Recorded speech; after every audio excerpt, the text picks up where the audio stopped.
আজকে কলিজার টুকরা সন্তানের বিদায় করে দেওয়ার পর আমি রাত্রে ঘুমাইতে পারি না। বারবার একটা আওয়াজ ভেসে আসে, আব্বু আব্বু বলে আওয়াজটা ভেসে আসে। সকালবেলা রহমতের নবী নবীর কাছে চলে গেলেন, ইয়া রাসূলুল্লাহ ইয়া হাবিবাল্লাহ, নবী গো আমি যে বড় ভুল করেছি, আমি বড় অন্যায় করেছি, আমি কি ক্ষমা পাবো? নবী বলে কি অন্যায় করেছো? কয় হুজুর জীবন আমার মেয়েগুলো অনেকগুলো মেয়ে হয়েছিল, তাদেরকে আমি জিন্দা কবর দিছি, দুনিয়া থেকে চির বিদায় করে দিছি, আমার সর্বশেষ একটা আমি কন্যা সন্তান, ইত্যাদি ইত্যাদি সব কাহিনী বনিয়ে নবীজিকে বললেন হুজুর এই মেয়েটা এত দেখতে শুনতে এত সুরত, কিন্তু এই মেয়েটাকে লজ্জাবোধ মনে করিয়া পাপ মনে করিয়া আমি তাকে মাটির মধ্যে পুঁতে ফেললাম, দুনিয়া থেকে বিদায় করে দিলাম। ওই মেয়েটাকে যখন মারিয়া বাড়ির দিকে আমি ফিরতেছিলাম, মেয়েটার কান্নার আওয়াজ বারবার আমার কানে ভেসে আসছে, আব্বু আব্বু বলে কানে ভেসে আসছে। ইয়া রাসূলুল্লাহ ইয়া হাবিবাল্লাহ, সেই থেকে আমি ঘুমাইতে পারি না, খাইতে পারি না, যেদিকে তাকাই সেদিকে আওয়াজটা শুনতে পায়, যেদিকে তাকাই সেদিকে আওয়াজটা শুনতে পায়, গমের মধ্যে আওয়াজ শুনতে পায়, ধ্যানের মধ্যে আওয়াজ শুনতে পায়। ইয়া রাসূলুল্লাহ ইয়া হাবিবাল্লাহ, আমি কি ক্ষমা পাবো? আমার নবী কায়ারে জলদি আয়, তওবা কর, তওবা কর। আজ থেকে আমি নবী আবার ঘোষণা করে দিলাম, পৃথিবীর মধ্যে কোনো মানুষ মানুষকে হত্যা করতে পারবে না, কোনো কন্যা সন্তান হলে হত্যা করতে পারবে না।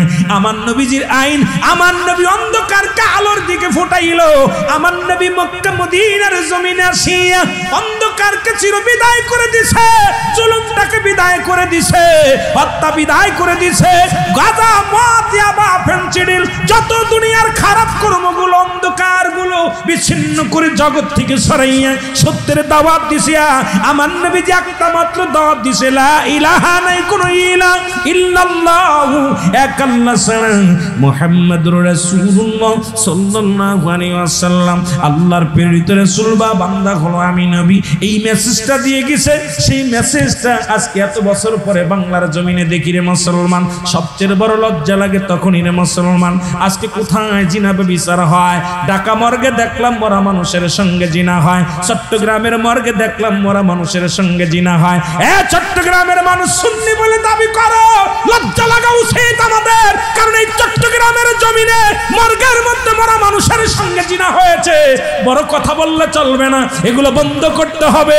আমরা সুন্নি জনতা যারা ময়দানে নামতে হবে, জীবনকে বাজি রেখে আবর্জনা পরিষ্কার করা লাগবে, জোরে বলেন ঠিক কি না? এই জন্য আগে ঈমান লাগবে, আমল করতে লাগলে ঈমান লাগবে। ঈমান হলো আমার নবী রাহমাতুল লিল আলামিন। এই জন্য বললাম নবী লাগবে কবরে, নবী লাগবে মিজানে, নবী লাগবে ফুলসিরাতে, নবী লাগবে ইয়াউমুল কিয়ামতের ময়দানে। নবীর নাম শুনলে যাদের চুলকানি ওঠে তারা যেন মরণের পর কবরে দিয়া বলবে বিসমিল্লাহি আলা মিল্লাতি কুত্তাউল্লাহ, কারণ বিসমিল্লাহি আলা মিল্লাতি রাসূলুল্লাহ বলা যাবে না, কারণ রাসূলের মিল্লাতে যদি আপনার দেহখানা রাখতে হয় আমার নবীর ভালোবাসা লাগবে কি লাগবে না? যারা বলেন লাগবে কি লাগবে না? নবীকে ভালোবাসবেন মুসলমান, শুনে নেন এ মুসলমান, রাহমাতুল লিল আলামিন। যেটা বলতেছিলাম প্রথম জীবনে নবীজির মিলাদ নিয়ে আলোচনা করলে রাত শেষ। কথা বলার দরকার ছিল আমার ভাইদের, এই কিছু ভাইদের জন্য বলার দরকার ছিল, ব্যবসায়ী ভাইদের জন্য। আমার বাজারাম শুনে নেন, আমার কথাগুলো একটু দিলের কান্ডা লাগায় শুনে নেন, আমার দাদু ভাইয়েরা শুনে নেন। যেটা বলতেছিলাম, নবী আমার রহমতের নবী দুনিয়ার মধ্যে আগমন করলেন, এত দাম এত মর্যাদায় আমার নবীজি আপনার আমার মতো আসেন নাই, আমার নবীজি আপনার আমার মতো আসেন নাই। এই পৃথিবীর মধ্যে আমার নবীর মর্যাদা স্বয়ং আল্লাহ দান করেছে। তার দান করিয়া পৃথিবীর মধ্যে আব্দুল মুত্তালিব কাবা থেকে ফিরে আসলেন, মনে আসেনি বাবা? কাবার যখন বলল পৃথিবীর মধ্যে আমি কাবার রাহমাতুল্লিল আগমন করেছি, এই কথা শুনিয়া দৌড়ায় চলে আসলেন আব্দুল মুত্তালিব। আব্দুল মুত্তালিবের কাছে মাত্র 6 বছর 6 মাস ছিল। এ মুসলমান শুনে নাও, এরপরে নবীজির দাদাও দুনিয়া থেকে বিদায় হয়ে গেল। এমন বিদায় দুনিয়ার মধ্যে মা নাই বাবা নাই। 6 বছর বয়সে বাবা কেউ হারাইলেন। 6 বছর 6 মাস যখন বয়স, দাদাকে হারাইলেন, আবু তালেবের কাছে লালন পালন হলেন। অনেক ইতিহাস একটু বলতে গেলে, আমার নবীর আগমনের কথা বলতে গেলে, নবীর জীবনের কথাগুলো বলতে গেলে বড় কষ্ট হয়। জোরে জোরে চিল্লায় বলা যাবে না আল্লাহু আকবার। আমার নবী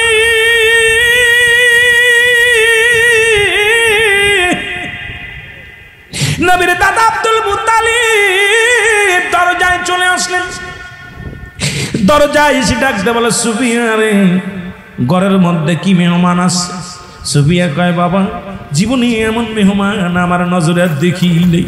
এমন এমন চেহারা, নূরের বাতি জ্বলছে মক্কা মদিনায়, এমন বাতি, এমন সুন্দর মানুষ আমার নজরে আর কোনোদিন পড়ে নাই। শরীয়তের জগতে নবী যেদিন দুনিয়ার মধ্যে আগমন করলেন, দুজন ছিলেন শরীয়তের মধ্যে, দুজন মহিলা।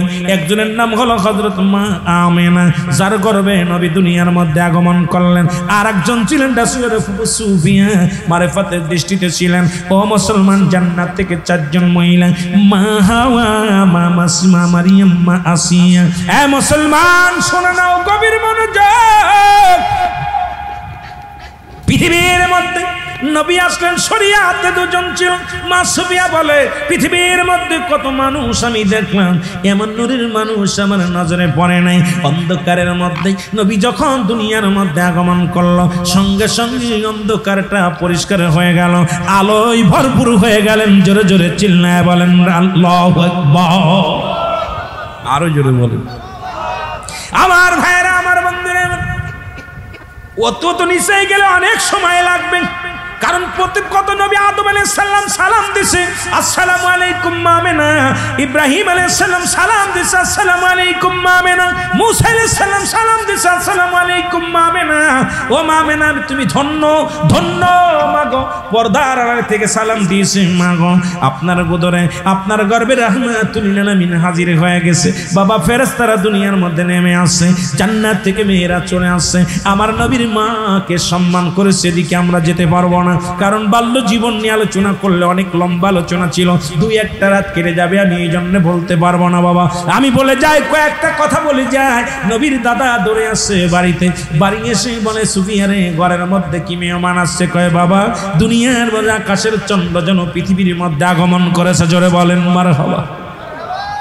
এ মুসলমান, দাদা আব্দুল মুত্তালিব আমার নবীর নিতে গেছে, আমার নবীর নিতে গেছে। আল্লাহ কয়, হাবিব, আপনার দাদা দুনিয়ার মধ্যে আপনাকে বকশিশ দিবে, আগে আমি বকশিশ দিব আপনারে, কারণ দুনিয়ার মধ্যে আগমন করে আর রব্বি হাবলি উম্মতি বলে কামছেন, উম্মতির মায়ে কামছেন, আমি প্রথম বকশিশ দিব। সঙ্গে সঙ্গে আল্লাহ পাক তারে তুলে নিছে, নিয়ে বকশিশ দেয়। আল্লাহ বলে, হাবিব হাতটা বাড়ায়া দেন। আমার নবী হাতটা বাড়ায়া দিছে। আমার আল্লাহ বলেন, বিসমিল্লাহির রাহমানির রাহিম,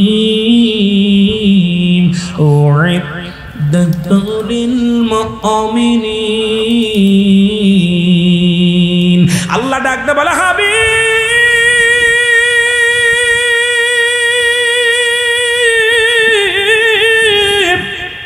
আপনি উম্মতের মাই কেঁদেছেন গো, উম্মতকে বড় ভালোবাসেন গো, উম্মতের জন্য উম্মতের কান্ডারি রে নবী।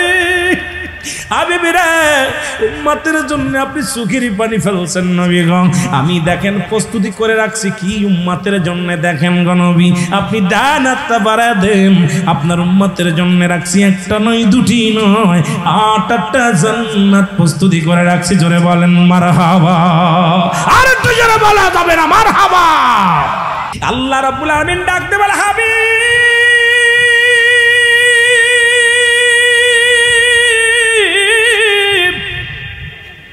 যারা আপনার অনুগত্য করবে না, যারা ভালোবাসবে না, যারা জাহান্নামে যাবে গো, তাদের জন্য আমি প্রস্তুতি করে রাখছি। দেখে নাও, বিসমিল্লাহির রাহমানির রাহিম, উইদ্দাতুল লিল কাফিরিন। আল্লাহ কয় হাবিবরে কাফের বেঈমান মুনাফিকদের জন্য একটা নয় দুটি নয় 7-7টা জাহান্নাম প্রস্তুতি করে রাখলাম। একটা নয় দুটি নয় 7টা জাহান্নাম বেঈমানদের জন্য, কাফেরদের জন্য। নবীর ভালোবাসার মধ্যে আল্লাহকে যারা রাজি করবে